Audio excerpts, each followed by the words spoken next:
Hello friends, welcome to my channel. Friends, આજે આપણે વાત કરીશું LLB સેમિસ્ટર 3ની આવનારી યુનિવર્સિટી એક્ઝામના મોસ્ટ IMP પ્રશ્નો વિશે. તો વિડીયોને એન્ડ સુધી જોવો અને જો તમે અમારી ચેનલ ઉપર નવા છો તો ચેનલને સબસ્ક્રાઇબ કરવાનું ન ભૂલતા. તો ચાલો શરૂ કરીએ. ફેમિલી લો 1. હિન્દુ લગ્ન અધિનિયમ 1955 હેઠળ કાયદેસરના લગ્ન અને છૂટાછેડાની જોગવાઈઓને વિગતે સમજાવો. Explain in detail the provision of valid marriage and divorce under the Hindu Marriage Act 1955. Question 2. Christian લગ્ન અને છૂટાછેડા અધિનિયમ 1972 હેઠળ કાયદેસરના લગ્ન અને છૂટાછેડાની જોગવાઈઓને વિગતે ચર્ચા કરો. Discuss in detail the provision of valid marriage and divorce under the Christian Marriage and Divorce Act 1972. Question 3. મા બાપ, બાળકો અને પત્નીના ભરણપોષણ સંબંધી જોગવાઈઓ જુદા જુદા કૌટુંબિક કાયદાઓ હેઠળ વિગતે સમજાવો.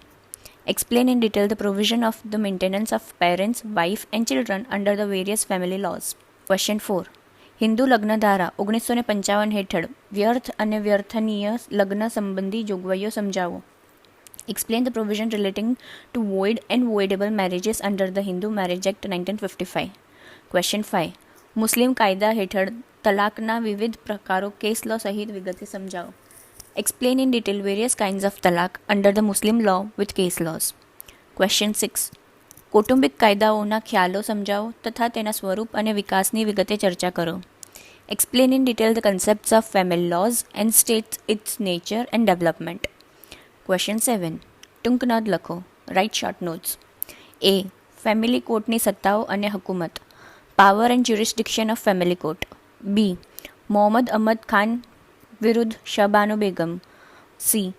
મુસ્લિમ કાયદા હેઠળ મહર અને ઇદત. Mehr and iddat under the Muslim law. D.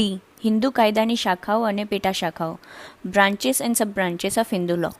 Friends, જો તમને કોઈ બીજો ક્વેશ્ચન હોય તો તમે કમેન્ટ સેક્શનમાં પૂછી શકો છો અને આ વિડીયોને લાઇક કરો, વધારેમાં વધારે શેર કરો અને અમારી ચેનલને સબસ્ક્રાઈબ કરવાનું ન ભૂલતા.